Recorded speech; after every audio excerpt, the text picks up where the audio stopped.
మనం తీసుకుంటే ఒక్కొక్కళ్ళు ఒక్కొక్క మెంటాలిటీ ఉంటుంది. కొంతమంది చాలా స్ట్రాంగ్ ఉంటారు. ఎన్ని కాల్స్ వచ్చినా, రికవరీ వాళ్ళవి ఎన్ని హెరాస్మెంట్లున్నా తట్టుకుంటారు. వాళ్ళకి ఎటువంటి ఇంపాక్ట్ ఉండదు వాళ్ళ హెల్త్ మీద. కొంతమంది చాలా సెన్సిటివ్ ఉంటారు నాగరాజ్ గారు. హైలీ సెన్సిటివ్ ఉంటారు. వాళ్ళ మొబైల్‌లో డైలీ ఒక 100-200 టైమ్స్ ఈ రికవరీ వాళ్ళ కాల్స్ వచ్చినప్పుడు, ప్రతి ఒక్కొక్కడు ఒక్కొక్కలాగా మాట్లాడినప్పుడు రఫ్‌గా బకెట్ 1 అంటే 1-30 డేస్ లోపు బకెట్ 1 అంటారు అది.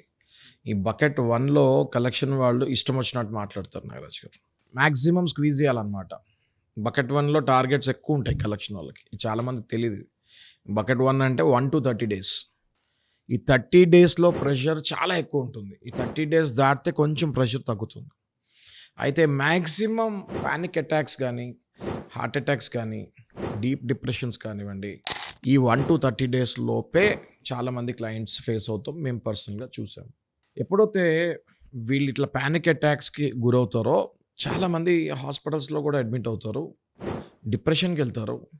ఇంట్లో వాళ్ళు మళ్ళీ బయట అప్పు చేసి మరీ వీళ్ళకి ట్రీట్మెంట్ ఇస్తడం జరుగుతూ ఉంటుంది. ఇలాంటప్పుడు వాళ్ళకి చట్టం ఏం రైట్స్ ఇస్తుంది అన్నది కూడా వాళ్ళు తెలుసుకోవాలి. ఈ విషయం చాలామందికి తెలీదు నాగరాజ్ గారు.